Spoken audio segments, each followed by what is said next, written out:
Dana Wyngard.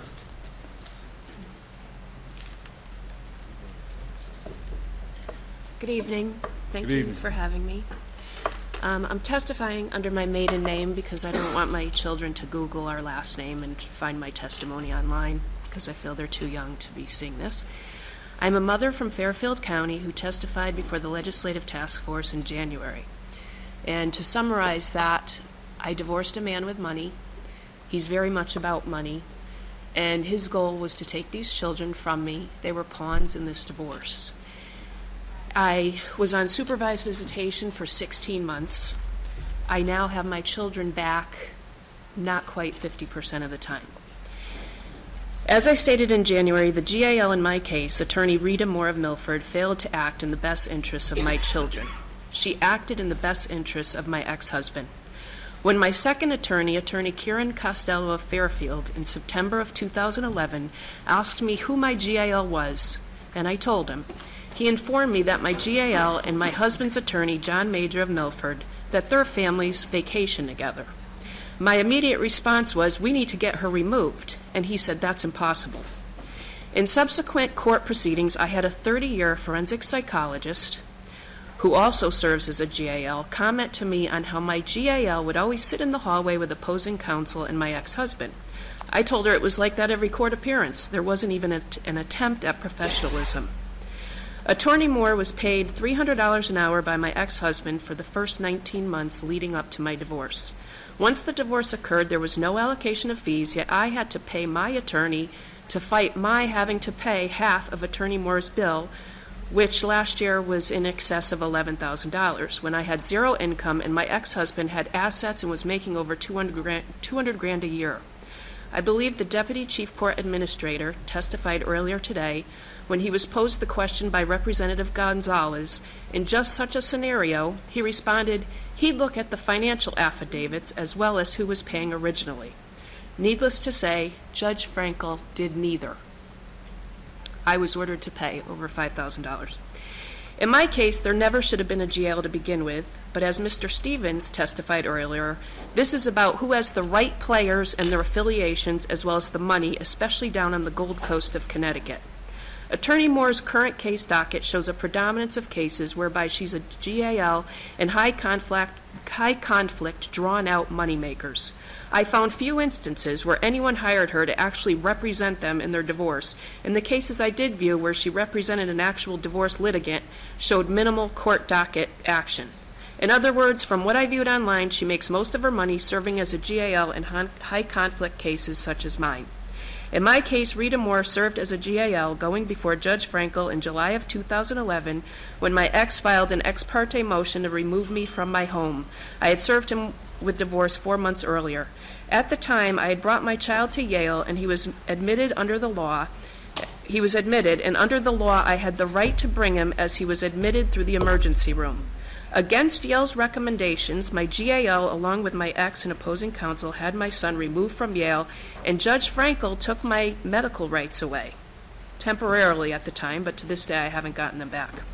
My GAL didn't file an appearance with the court to serve as a GAL until a full month later. How was she able to appear and participate as a GAL prior to ever having filed an appearance with the court? GALs are supposed to investigate. Rita failed to do so. 2 therapists, 1 psychiatrist, and 3 psychologists had opinions contrary to the doctor who was my ex-husband's expert.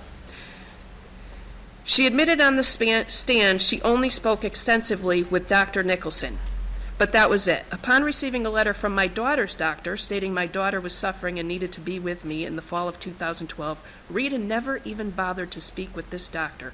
Judge Frankel had to order her to speak to this doctor in a room down the hall at a court hearing in May of 2013, whereby Rita then refused to waive privilege and allow my daughter's doctor to testify. This was corruption at its finest. Rita was in John Major's Good Boy Network. You only let the doctor testify that's against the mother, not the one for the mother. She is also serving as GAL. She chose the forensic accountant to evaluate my ex-husband's business worth. Now, in your roles of responsibility as a GAL, do you get to choose the forensic accountant evaluating one of the litigants' business worth? In August of 2013, she testified I should have a supervisor drop in on visits after it came to light there were 16 months of visitation notes with not one thing to justify supervision, and a therapist, a psychiatrist, and 3 psychologists had testified contrary to the one doctor my GAL talked extensively to, Eric Nicholson, who is currently under investigation by the Connecticut Department of Health. In closing, most importantly, my GAL early on allowed my ex-husband to take my child to an abusive psychologist against our pediatrician's recommendation to stop going there. This pediatrician was my son's primary doctor, and our GAL should have abided by his opinion and stopped the visits to this psychologist, who is also under investigation by the state of Connecticut. We received a diagnosis on our child in June of 2011 and have yet to see a specialist 3 years later. This GAL had zero formal training or knowledge in my child's diagnosis and perpetuated my ex-husband's idea I was the cause of my child's issues when all characteristics were textbook to the spectrum disorder he was diagnosed with and had nothing to do with parenting. Because of her lack of knowledge, bias toward the money which was coming in from my ex-husband, and her friendship with his attorney, she failed my children. Family Relations had it right in March of 2012, joint custody and shared parenting. No reason whatsoever for supervised visitation. When Family Relations testified only 2 months after the report, Kevin McCarthy of Bridgeport, an ethical and upstanding professional, one of the very few in this entire case, Judge Frankel didn't bother to listen and said his report was stale. It had just been completed 2 months earlier.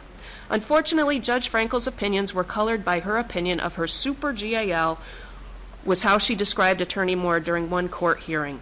My attorney told me numerous times over 18 months Frankel screwed up in my case by listening to a camp which included a corrupt, incompetent psychiatrist who was the expert for opposing counsel in this GAL, and that we had to give this judge something to hang her hat on so she could reverse herself and give me my children back. That's why I did 16 months of demeaning, humiliating, unnecessary supervised visitation.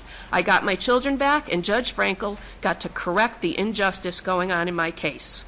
Prior to serving my ex-husband, my parents were my children's closest extended family members. They didn't see their only grandchildren for an entire year. My grandfather volunteered and lost his life in World War II for this country. My father is a Marine. He served in Vietnam. At 72 years old, in June, he came to court to support me for what was going on. When we walked out, he's a quiet man. He does not speak up. He turned to the sheriff, and he said, "That American flag has no business hanging in this courtroom." And the sheriff shook her head in agreement because she knew it was true, as well as after what she had heard herself. I ask you to please change this corrupt system. GALs perpetuating drawn-out divorces, serving as money mongers, are hurting our children. Thank you. Thank you. Are there questions? Representative Gonzalez. Thank you. You have your kids now? I do. I've always had joint legal custody, and I now have a little less than 50% shared residential. A little less than 50? Yes. So you got primary custody? He has primary. He has? Yes. Any child support? No child support, and I think that's a primary reason he tried to wipe me out of the picture so he wouldn't have to pay any child support. Thank you.